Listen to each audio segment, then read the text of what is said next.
بسم اللہ الرحمن الرحیم۔ السلام علیکم، میں ہوں آپ کی بہن سبان اور اس سبان چینل پر آپ کو دل سے ویلکم کرتی ہوں۔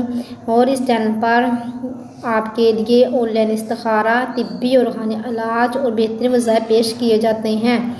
میں آج کی اس ویڈیو میں آپ کے لیے نیک اولاد نرینہ کے حصول کے لیے طبی اور روحانی علاج لائی ہوں۔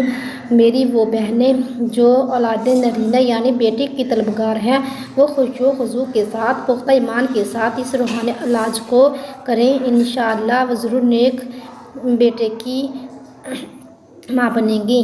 تو ہم بڑھتے ہیں اپنے اس طبی اور روحانی علاج کی طرف، لیکن اس سے پہلے میری آپ سے ریکویسٹ ہے کہ آپ میرے اس چینل کو ضرور سبسکرائب کریں اور بیل آئیکن کو ضرور پریس بھی کر لیں تاکہ میری ہر آنے والی ویڈیو آپ کو آسانی سے مل سکے۔ تو جو میں آج آپ کے لیے طبی اور روحانی علاج لائی ہوں وہ یہ ہے۔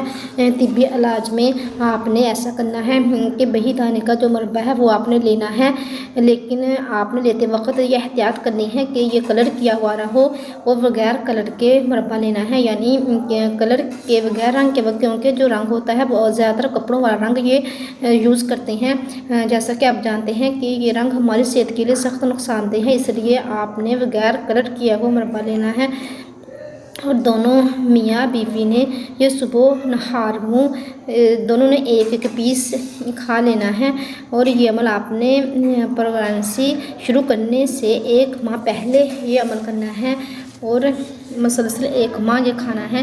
اور 1 ماہ کے بعد جب بیوی مخصوص ایام سے فارغ ہو جائے تو پھر ترکیب کریں، اور جب پریگنینسی ہو جائے تو اس کے بعد صرف بیوی 3 ماہ تک مسلسل، پہلے 3 ماہ تک مسلسل روزانہ بہی دانے کا مربع 1 پیس کھا دیا کرے۔